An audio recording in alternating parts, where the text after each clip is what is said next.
2007 was an amazing year for gaming, I think. A lot of the big name titles 2 years ago flew right past me, and I feel kind of bad about it. I feel I might have missed out on some good stuff. Plus I get questions like, why haven't you done an adventure with Halo 3? Well, I didn't have a 360 back then, and plus I was on a website called Wii.tv. Covering Halo 3 might be considered a little distasteful. Well, I intend to change all this. I'm starting a new series called Games I Should Have Adventured On 2 years ago.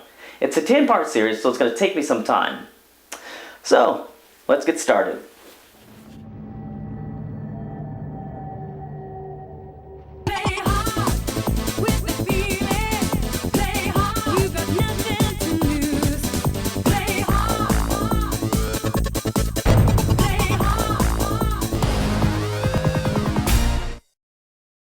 This is a game I cannot stand the very sight of. It reminds me of how 2 years ago all my friends were hop as hell about this game, and I was shunned for being an independent thinker.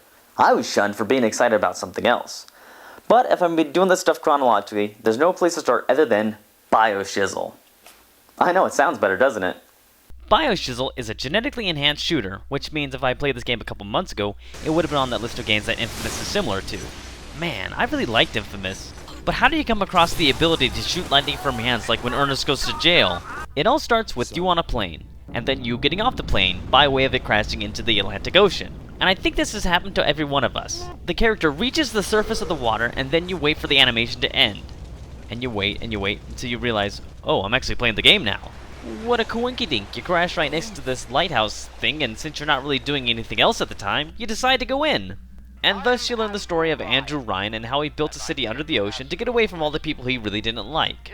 Let me put it like this. Andrew Ryan is an inverted pilgrim who had to build his own Plymouth Rock. In all seriousness, as I was entering the city of Rapture, the story had rocked my socks off. And then, I started playing the game. I knew I was going to run into some problems because before I even started the game, it gave me one of those bullcrap brightness sliders. No, that is cheating. You're not gonna get some cheap scares out of me because I can't see what's in front of me. And plus, you know how I roll, all sliders to the right. Even if you didn't wait at the menu for the FMV demo, you're still treated to a nice gore fest in-game. And I'm thinking, violence. Yay?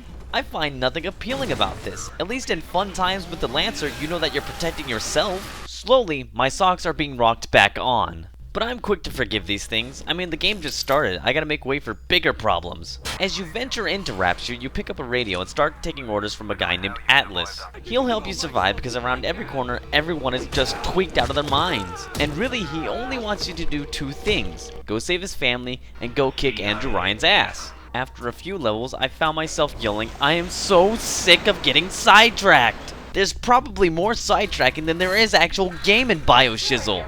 Okay, so supposedly Andrew Ryan is just beyond Rolling Hills, but of course as soon as you get close to the door, it closes and locks up and all the trees are poisoned. To fix this problem, you gotta go pick a special rose and give it to Dr. Langford, but of course giving it to her would be too easy. Instead, she gets poisoned, and now you've gotta make the solution yourself. There's even an entire level dedicated to you getting sidetracked. But that was probably the most fun I had in the game because it was like playing assassination missions in that level. I also liked the level where you're collecting Big Daddy parts until I had to go collect the boots because those things were misplaced and I had to go find them in some library. The problem of sidetracking is only antagonized by the rooms and hallways that seem to go on forever. Quite often it takes me so long to get to my newly added objectives I forget what I'm supposed to be doing when I get there.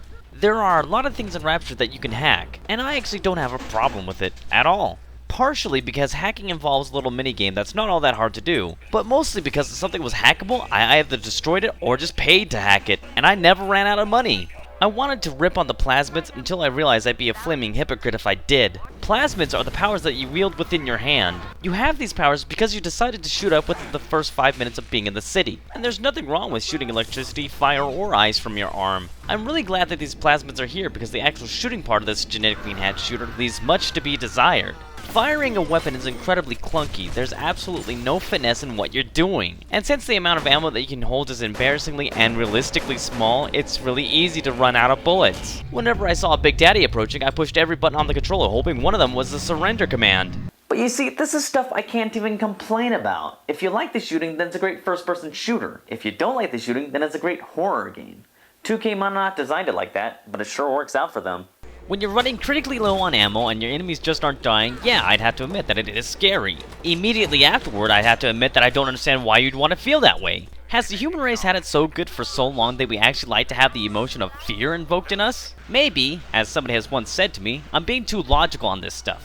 Nah, I'm being serious. Those words actually fell out of somebody's head. And almost on the same note, BioShizzle, if you want to earn my respect as a gamer, stop turning the lights off. It wasn't enough to have that brightness meter. Now you gotta be cheater plays with its Peter. You guys remember Doom 3, don't ya? Well, I'm trying not to. I quit that game. Not put it on hiatus, not save it for a rainy day, not even setting it on fire for the pyrotechnical entertainment. I quit that game because the first thing those demons did when they crossed the dimensional gate was run around the station and turn all the lights off. Switching between a gun and a flashlight is not fun.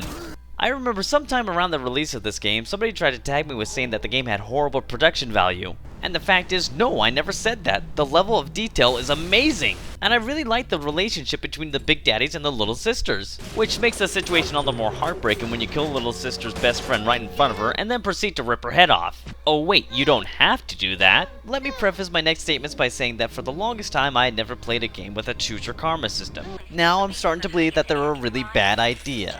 Much like Infamous, the karma system in BioShizzle blows. Aside from upgrading your abilities, a few lines of dialogue, and the end cutscene, nothing really changes. On the evil track, there was a perfect opportunity for the story to make a severe twist, but nah, Tenenbaum still allowed you to hang out with the little girls after you spent an entire day pulling their guts out.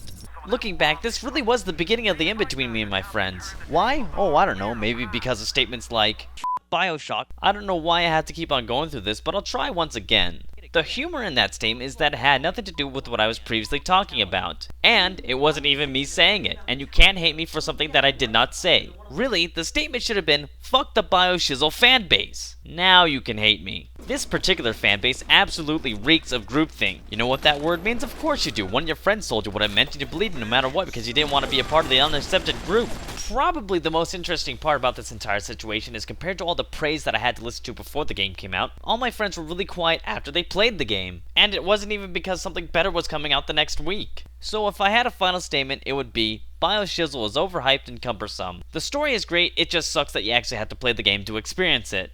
As you probably suspected, I played through the game twice to get both endings, and on the second time through, it was slightly more fun. It was just like I was playing knee-deep in the dead, and I knew exactly what to do in every room. I guess you could say it's one of those acquired taste. But it really doesn't matter, because by then my socks had been rocked so far back on that I was actually wearing 4 pairs at once.